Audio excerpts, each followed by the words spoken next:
Grow app के charts पर हम स्टॉप लॉस कैसे लगा सकते हैं किसी भी पोजीशन में, ये हम आज के वीडियो में समझने वाले हैं। तो दोस्तों, आपको सबसे पहले ग्रो के वेबसाइट पर आकर अपना लॉगिन कर लेना है और लॉगिन जैसे ही आप कर लोगे आपके सामने कुछ इस तरीके का डैशबोर्ड ओपन हो जाता है। तो जिसमें चाहो आप उसमें ट्रेड ले सकते हो। अगर आपको कोई स्टॉक सर्च करना है तो यहाँ पर आप सर्च कर सकते हो। सर्च बार में एफएनओ में करना है तो आप एफएनओ वाला सेक्शन में आके इधर फ्यूचर एंड ऑप्शंस में भी ट्रेड ले सकते हो।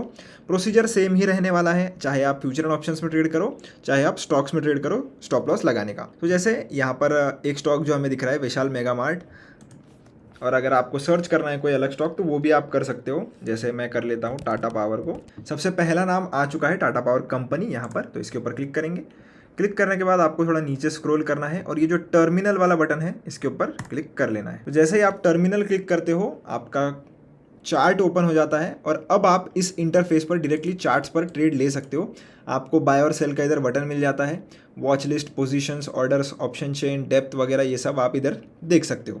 तो पहले हम एक डेमो के लिए पोजीशन ले लेते हैं। तो जैसे कि आप देख सकते हो स्टॉक थोड़ा डाउन ट्रेडिंग में चल रहा है, 5 मिनट्स का टाइम फ्रेम है, तो हम इसे शॉर्ट सेल ही करेंगे।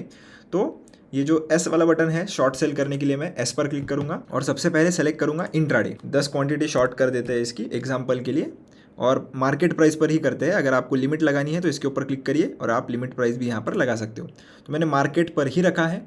अब आपको डायरेक्टली ऑप्शन इधर मिल जाता है स्टॉप लॉस लगाने का, पर हम ऐसा मानकर चल रहे हैं कि आप यहाँ पर लगाना भूल जाते हो। और अगर आप जब पोजीशन ले रहे हो तभी आपको अगर स्टॉप लॉस पता है अपना, तो डायरेक्टली आप ये ऐड स्टॉप लॉस वाले बटन पर क्लिक करें और डायरेक्टली आप आपका जो स्टॉप लॉस का प्राइस होगा वो डायरेक्टली पुट कर सकते हैं। जैसे 388 पर 388.7 के आसपास मैं अगर मेरी पोजीशन लूँगा तो मैं स्टॉप लॉस रखूँगा कुछ 390 के आसपास, जो कि मुझे एक यहाँ पर एक रेजिस्टेंस दिख रहा है। तो 390 के आसपास मैं स्टॉप लॉस रखूँगा। तो मैं सिंपली अगर 390 इधर पुट कर देता हूँ और डायरेक्टली सेल करूँगा तो मेरा ऑटोमेटिकली स्टॉप लॉस लग जाएगा पोजीशन लेते लेते ही। पर हम ऐसा एज्यूम कर रहे हैं कि आप यहाँ पर स्टॉप लॉस नहीं लगा रहे हो, बाद में लगाओगे, तो इसलिए मैं इसे सेल कर देता हूँ। तो हमारी पोजीशन जो है वो अभी ओपन हो जाएगी। पोजीशन कहाँ पर आप देख सकते हो, पोजीशन देख सकते हो आप इधर, ये जो सेकंड टैब आपको दिख रहा है इसके ऊपर क्लिक करना है। तो पोजीशन आप देख सकते हो आ चुकी है ऊपर टाटा पावर की, और आपको प्रॉफिट एंड लॉस भी देखने के लिए मिल जाएगा इधर। तो अब आपको क्या करना है, अब स्टॉप लॉस लगाने के लिए आपको ये जो पोजीशन है ना, ये पोजीशन के 3 डॉट पर क्लिक करना है और तीसरा ऑप्शन है आपका ऐड स्टॉप लॉस। अब इसमें आने के बाद आपको क्या करना है, अब आपको लगाना है ट्रिगर प्राइस और उसकी लिमिट प्राइस। अब दोनों का अंतर समझिए, बहुत ही ज़रूरी है, काफ़ी लोग इसमें कंफ्यूज होते रहते हैं। अब एसएल ट्रिगर प्राइस जो होता है, इस पर आपका जो ऑर्डर है वो एक्सचेंज को भेजा जाता है। जब तक आपका ट्रिगर प्राइस मार्केट में नहीं आएगा आपका ऑर्डर आपके ब्रोकर के पास ही पड़ा हुआ होता है, और जैसे ही ट्रिगर प्राइस आ जाता है आपका ऑर्डर फटाक से एक्सचेंज को भेज दिया जाता है। तो ट्रिगर प्राइस हम क्या लगाएंगे, अब 390 का मुझे मेरा स्टॉप लॉस लगाना है। अब अगर मैं 390 का स्टॉप लॉस लगा रहा हूँ तो मुझे ट्रिगर 390 से थोड़ा नीचे लगाना पड़ेगा। क्यों? क्योंकि जैसे ये प्राइस ऊपर की तरफ बढ़ेगा तो 390 से जो भी नीचे का प्राइस होगा वो पहले आएगा, ना कि 390 के ऊपर का प्राइस पहले आएगा।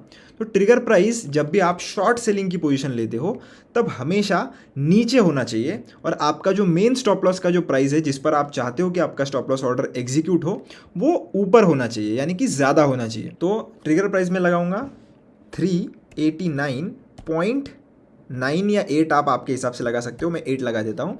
और लिमिट प्राइस जो कि हमारा मेन स्टॉप लॉस का ऑर्डर है जिस पर हमारा ऑर्डर एग्जीक्यूट होगा इस वाले प्राइस पर, तो इसको मैं लगाऊंगा 39। तो अब ये बोल रहा है कि आपकी ऑर्डर जो है वो ट्रिगर कौन से पॉइंट पे होगी, 389.80। तो जैसे ही मार्केट में प्राइस आ जाएगा 389.80 का, मेरा ये जो ऑर्डर है वो एक्सचेंज को भेजा जाएगा, और एक्सचेंज कौन से प्राइस पर वो एग्जीक्यूट करेगा, वो करेगा इस लिमिट प्राइस पर।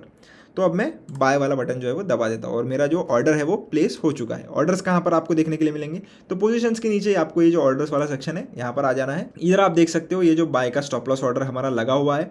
अगर आपको इसमें कुछ चेंजेस करने हैं तो ये जो आपको पेन वाला बटन है ये मिल जाता है, इसके ऊपर क्लिक करके आप चाहो तो चेंजेस कर सकते हो, या यानी कि मॉडिफिकेशंस आप चाहो तो कर सकते हो। और अगर आपको इसे कैंसिल करना है तो ये जो एक्स वाला जो मार्क है इसके ऊपर क्लिक करके आप ये जो आपकी स्टॉप लॉस वाली जो ऑर्डर है उसे कैंसिल भी कर सकते हो।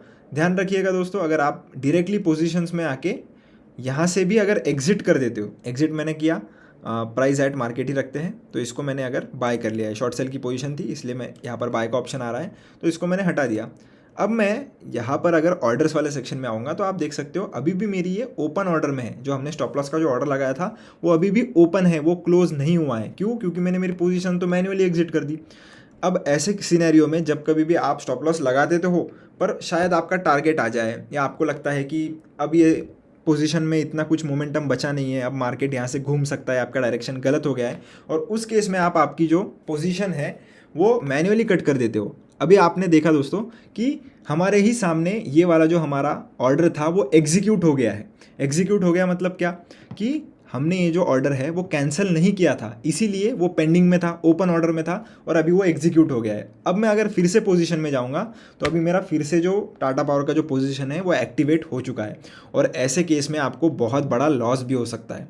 इसीलिए आपको ध्यान रखना है कि अगर आप इन केस कोई भी अपनी पोजीशन मैन्युअली एग्जिट कर लेते हो तो उसके जस्ट बाद आपको आकर आपकी जो एसएल वाली ऑर्डर है उसको भी कैंसिल करना है उस क्रॉस वाले बटन पर क्लिक करके।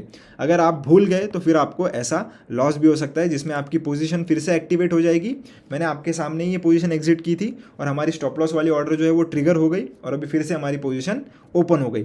अब मार्केट अगर यहाँ से रिवर्स कर जाता है तो मुझे बहुत बड़ा लॉस भी हो सकता है। तो इसीलिए दोस्तों आपको ध्यान से अपनी जो एसएल वाली पोजीशन है वो हमेशा एग्जिट करनी है। अगर आप आपकी पोजीशन मैन्युअली एग्जिट कर देते हो तो अगर आपका stop loss order directly hit हो जाता है तो उस केस में कोई प्रॉब्लम नहीं है, फिर आपको कोई चिंता करने की बात नहीं है। पर अगर उल्टा हो जाता है तो आपको हमेशा ध्यान रखना है।